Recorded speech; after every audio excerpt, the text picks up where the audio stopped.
Ini Mbak Hasna ini kan pasti setelah berpengalaman itu menyadari bahwa sebenarnya tidak mudah untuk diusung partai begitu ya, lepas dari masalah mahar, tapi untuk bisa lolos diusung oleh partai itu sendiri harus melalui tahapan-tahapan atau seleksi yang ketat.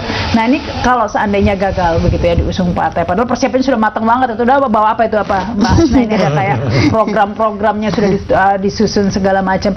Nah kalau misalnya gagal diusung partai kali ini, apa akan mengusung diri sendiri melalui independen?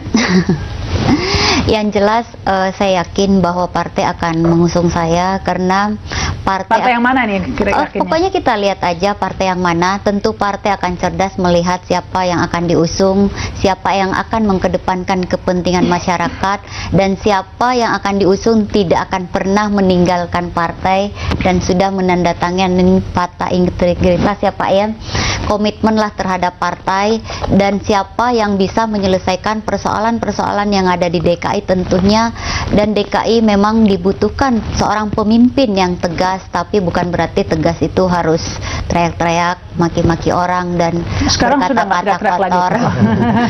Artinya seorang pemimpin itu harus cukup dengan senyuman saja bahwa orang tahu bahwa kita tegas.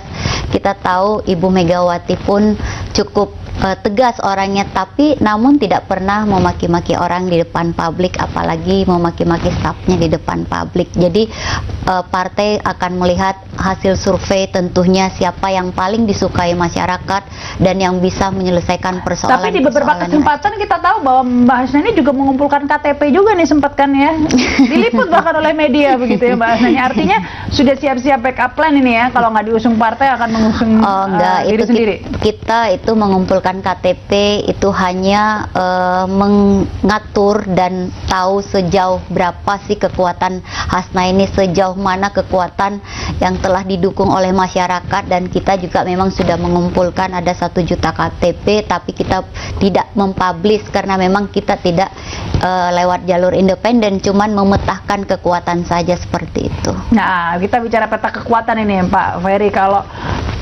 Pak Yusril sendiri seperti apa nih peta kekuatannya? Karena PBB sendiri disebutkan tidak ada kursi bahkan di DPRD. Berarti masanya nggak kuat dong gitu loh. Ya, memang PBB memang tragis ya. 2 bulan menjelang pemilu 2014 baru dia lolos di PT UN. Pada saat itu memang kita dikatakan PBB dikatakan tidak lolos pemilu, tapi digugat sama Pak Yusril dan menang, dan persiapannya hanya 2 bulan. Tapi 2 bulan untuk DKI memang PBB berantakan, artinya tidak punya kursi di DPRD DKI, tapi di daerah-daerah punya. Nah kemudian kita secara nasional PBB mendapat suara 1,8% dan akhirnya tidak lolos PT. Tetapi saya berharap partai-partai juga bisa melepaskan sekat, karena harus kita akui juga bahwa Pak Yusril ini kan secara profesional dan secara survei juga mengatakan di popularitas, elektabilitas sama akseptabilitasnya bagus.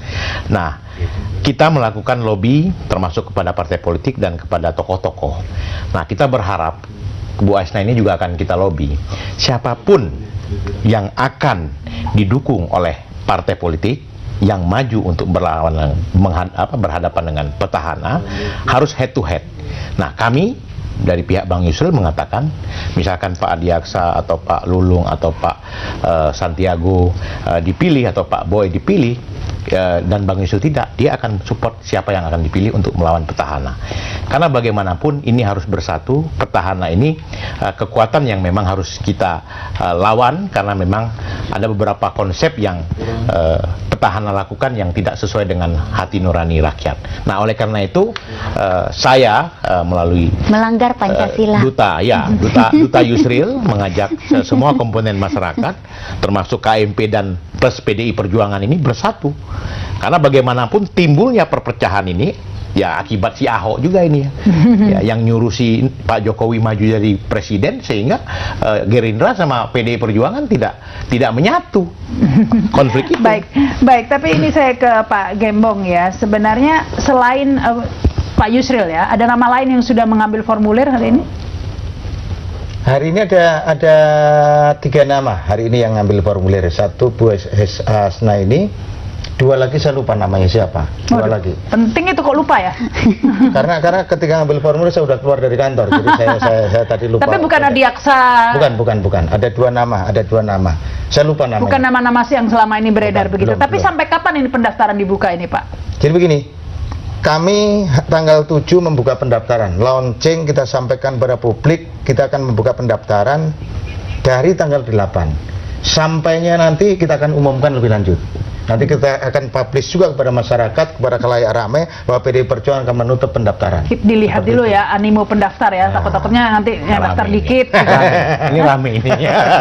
Tapi optimis bakal rame ya, Ya, karena bakal PDIP rame. kursinya Insya Allah. besar Insya Allah. begitu Insya ya. Allah. Tetapi meskipun kursinya besar, ini kan apa ya, berkaitan dengan gengsi begitulah ya. Kalau Pak Yusril sih mungkin diapresiasi karena tidak pakai gengsi langsung mau mendaftar. Tapi kalau nama-nama lain mungkin mikir-mikir dulu nih Pak mau daftar, kan dia orangnya, apalagi budaya Indonesia ya, kita kan mau ditawarin, nggak mau minta-minta gitu kan jabatan.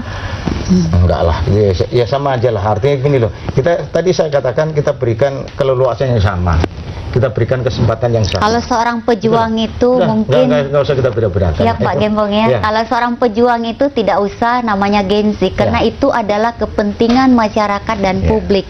Jauhkan gengsi dan perasaan pribadi, jadi kesampingkan itu. Saya kira. Oke, kita harus break dulu. Kita lanjutkan lagi pemirsa. Kami akan kembali setelah pesan-pesan berikut.